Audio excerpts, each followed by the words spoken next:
Hello दोस्तों। पिछली video में हमने डिस्कस करा था 4 पॉपुलर असेंबलीज़ के बारे में। तो हमने उनको काफ़ी डिटेल में उनके बारे में चर्चा करी और जाना कि कौन कौन सी असेंबलीज़ थी और क्या क्या उनके काम थे।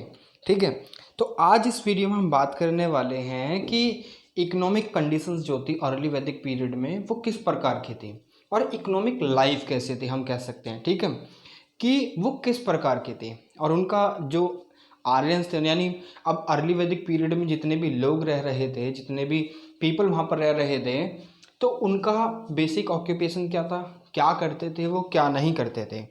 तो वो सारी चीज़ें हम इस वीडियो में जानेंगे। तो चलिए वीडियो को शुरू करते हैं। मैं हूँ आपका दोस्त अरुण।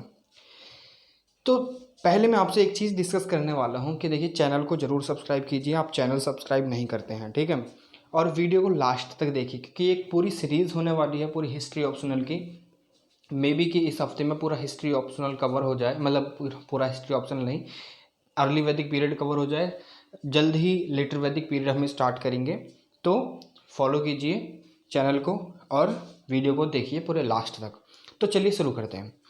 देखिए, एग्रीकल्चर की अगर बात करी जाए तो एग्रीकल्चर जो था वो आर्यंस का वो बेसिक ऑक्यूपेशन था। यानी जो वहाँ पर लोग रहा करते थे, जो पीपल थे, उनका ये बेसिक ऑक्यूपेशन था। और उनकी जो इकोनॉमी थी वो पैस्टोरल इकोनॉमी थी। यानी जो उनके शिप वगैरह हुआ करते थे, उनके जो भेड़ बकरियाँ हुआ करती थी, उनको चराना और ले जाना चराने के लिए, और उनका दूध वगैरह काटना, जिससे कि हमें यहाँ पर ये भी पता चलता है कि उसके बाद उनका जो ऑक्यूपेशन में आता था वो था कैटल रियरिंग और एनिमल हस्बेंड्री, एनिमलों की देखभाल करना।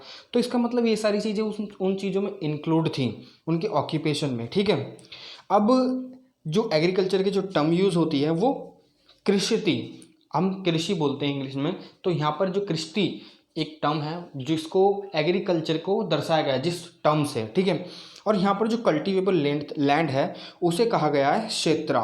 यानी क्षेत्र मतलब लैंड को बोलते हैं क्षेत्र। इतना क्षेत्रफल है इसका, इतना क्षेत्र हमारा है, इतना क्षेत्र तुम्हारा है, इतना लैंड हमारा है, इतना लैंड तुम्हारा है। तो ये सारी चीज़ें वहाँ पर थी। और ये सारी चीज़ें आपको ये चीज़ जरूर ध्यान रखनी है कि अर्ली वैदिक जो सोर्स है ना वो हमारे पास सिर्फ एक ही है, वो है ऋग्वेदा। और लेटर वैदिक में हमारे पास काफ़ी सारे सोर्सेज अवेलेबल हैं। अब लैंड को जो ना, जो आर्यंस थे यानी जो लोग थे वहाँ अर्ली वैदिक पीरियड में रह रहे थे, उनके द्वारा उसको वर्शिप करा जाता था। यहाँ पर पेस्टोरल कम्युनिटी थी और कैटल जो थी उनको भी वर्शिप करा जाता था। जाहिर सी बात है, जिससे हमें खाने के लिए मिल रहा है, जिससे हमें पीने के लिए मिल रहा है, उनको हम पूजेंगे ही पूजेंगे। ठीक है, तो ये तो हिंदू कल्चर में आज तक भी ये चीज़ें चल रही हैं। ठीक है, और कैटल जो थे उनको सैक्रेड समझा जाता था। यानी काओ इसमें सबसे ज़्यादा सैक्रेड मानी गई है, यानी पूज्य मानी गई है। ठीक है, रूरल बेस्ड इकोनॉमी थी और रूरल इकोनॉमी वहाँ पर प्रैक्टिस होती थी। यानी कोई भी अर्बनाइजेशन के कोई भी ऐसे एविडेंसेस नहीं मिले हैं। यानी अर्बनाइजेशन जो स्टार्ट होगा वो होगा जब हमारे जनपद उभर कर आएंगे, जहाँ पर मगध का राइज होगा। यानी मगध जो साम्राज्य है वो उभर कर आएगा। ठीक है, मगर इससे पहले भी अर्बनाइजेशन रह चुका है, वो था यहाँ इंडस वैली सिविलाइजेशन में, यानी हड़प्पा सभ्यता में। तो यहाँ पर जो आयरन का यूज़ था वो काफ़ी कम था, मतलब लिमिटेड देखा गया है।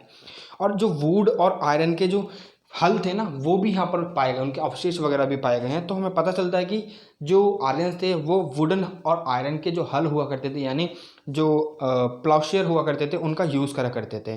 प्लाउशेयर को एक डिफरेंट टर्म दी गई है। आज के जो समय में हम हिंदी में हल बोलते हैं, यहाँ पर हला बोला गया है इसको। ठीक है, अब ये इस चीज़ को भी वर्शिप किया करते थे। काऊ को कंसीडर करा जाता सैक्रेड, और काऊ को बोला जाता था गवी, यानी पशु। पशु भी हम कह सकते हैं क्योंकि आज के समय में पशु कहा जाता है।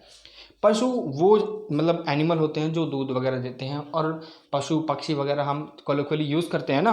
तो ये सारी चीज़ें थी। और काऊ को वहाँ पर सबसे ज़्यादा इंपॉर्टेंट वेल्थ माना जाता था। ये सोच समझा जाता था कि अगर जिसके पास काऊ है ना, ज़्यादा नंबर ऑफ काउज हैं, तो वही एक अमीर इंसान है, अमीर पीपल है, अमीर मतलब आर्यन है। ठीक है, अब जो लैंड थी वो पूरी की पूरी किंग के कंट्रोल में ही थी यहाँ पर। यानी सारी लैंड जो थी वो किंग के कंट्रोल में हुआ करती थी। यहाँ पर कोई भी ऐसा प्राइवेट ओनरशिप नहीं थी। तो ये चीज़ें आपको समझनी है। और देखिए ये सफिशिएंट नोट्स हैं, इसके अलावा आप जो आर एस शर्मा की एंशिएंट इंडिया आती है वो आप पढ़ सकते हैं, ठीक है। अब अकॉर्डिंग टू ऋग्वेदा ये देखा गया है कि आर्यंस जो होते हैं ना उनको सीजन्स की बहुत ज़्यादा नॉलेज थी, उसी हिसाब से वो सोइंग भी करते थे, हार्वेस्टिंग भी करते थे, थ्रशिंग भी और कल्टीवेशन भी। और जैसे जैसे सीज़न आते थे उसी के अकॉर्डिंग ये सारी चीज़ें उनके द्वारा करी जाती थी। और डॉग को वो अपना पेट एनिमल मानते थे। और हॉर्स भी सबसे ज़्यादा इंपॉर्टेंट रोल प्ले करा जाता है हॉर्स। देखिए हॉर्स का तभी आगमन हुआ था जब जो सेंट्रल एशियन ट्राइब्स हैं, यानी कि आर्यंस, जिन्हें आर्यंस ने जब इन्वेड करा था ना, उनकी वजह से एक रीज़न ये भी कहा जाता है कि जो हड़प्पा का सभ्यता का जो घट मतलब वो हुआ था पतन, तो वो उसमें एक रीज़न है आर्यंस का इन्वेजन भी। तो वो अपने साथ हॉर्सेस भी लेकर आए थे और आयरन की जो रॉड्स वगैरह वो भी लेकर आए थे।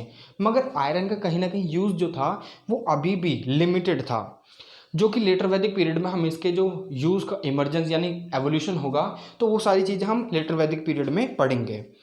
अब यहाँ पर ऑक्यूपेशन जो थे वो सबके लिए ऑल थे, मतलब ओपन थे सबके लिए, हर कोई अपना काम कर सकता था, ठीक है। जैसे कि कारपेंटर, पोटर्स यानी पोटर्स तो आप जानते हैं, कुम्हार जो बर्तन वगैरह बनाते हैं, कारपेंटर यानी जो लकड़ियाँ वगैरह का काम करते हैं, चैरियोट मेकर रथ वगैरह बनाने वाले यानी बुग्गी वगैरह जो बनाते हैं, गोल्ड स्मिथ और पीजेंट। तो ये सारी चीज़ें थी। अब हमें जो ना ऋग्वेदा में 36 टाइप्स के ऑक्यूपेशन के बारे में पता चला है और ये जो ऑक्यूपेशंस हैं उनमें से ही एक हैं। अब वुमेन यहाँ पर बहुत ज़्यादा इंपॉर्टेंट रोल प्ले करती थी, ठीक है। और मेटल्स, जैसे कि मेटल्स को कहा जाता था आयाज, गोल्ड उनको पता था आर्यंस को, यानी अर्ली वैदिक पीरियड में जो लोग रहा करते थे, पीपल रहा करते थे, जो अर्ली वैदिक पीरियड का मैन था उसे गोल्ड के बारे में पता था, सिल्वर के बारे में भी, tin, copper, bronze and iron, इन सारी चीज़ों के बारे में उन्हें जानकारी थी। और मेटल, अगर जब इनके बारे में जानकारी है तो कहीं ना कहीं जो मेटलर्जी है वो भी फ्लरिश हुई होगी, ठीक है। और इसमें भी ऑक्यूपेशंस थे काफ़ी प्रकार के, ठीक है। अब एक चीज़ यहाँ पर हमें देखेंगे कि जो प्री आर्यन फेज था उसमें आयरन का यूज जो था वो लिमिटेड था, ठीक है। मगर हमने देखा वहीं पर आर्यंस के द्वारा जो पोट्रीज बनाई गई थी ना, पोट्रीज सबसे ज़्यादा मैन्युफैक्चर करी गई थी। पोट्रीज यानी बर्तन, मिट्टी के बर्तन, अर्दनवेयर, ठीक है। तो यहाँ पर पोट्रीज बनाई गई, सबसे ज़्यादा जो हमें एविडेंसेस मिले वो पेंटेड ग्रे वेरे के एविडेंसेस मिले हैं, जो एडवांस मैकेनिज्म था उनके द्वारा प्रैक्टिस किया जाने वाला। इंटरनल ट्रेड वहाँ पर फ्लरिश थी, यानी वो इंटरनल ट्रेड के बारे में जानते थे। अब क्लान है, 1 क्लान, 2 क्लान, 3 क्लान, 4 क्लान, 5 क्लान, अब साथ में रह रही हैं तो उनका किंग भी अलग अलग होगा। जब किंग अलग अलग हैं, हम जनपद के बारे में जब पढ़ेंगे ना तो मैं आपको डिफाइन करके बताऊंगा एग्जैक्टली चीज़ें क्या हैं, ठीक है। तो मैंने जब आर्यंस का इन्वेजन हुआ था, आर्यन कैसे एंटर करे थे और कैसे कैसे कौन कौन थे आर्यन, तो ये सारी चीज़ें मैंने ऑलरेडी डिस्कस कर रखी है, मगर एक बार और डिस्कस करेंगे जब हम जनपद पढ़ेंगे। तो यहाँ पर जो इंटरनल ट्रेड थी वो उन्हीं के बीच में चलती थी। अब ट्रेड का मतलब यहाँ पर कोई करेंसी तो थी नहीं, जब करेंसी नहीं थी तो कहीं ना कहीं पर बार्टर सिस्टम प्रैक्टिस होता था, वहाँ पर बार्टर सिस्टम वहाँ पर प्रैक्टिस किया जाता था। अब बार्टर सिस्टम क्या होता है, जैसे कि एक हाथ से लेना, दूसरे हाथ से देना।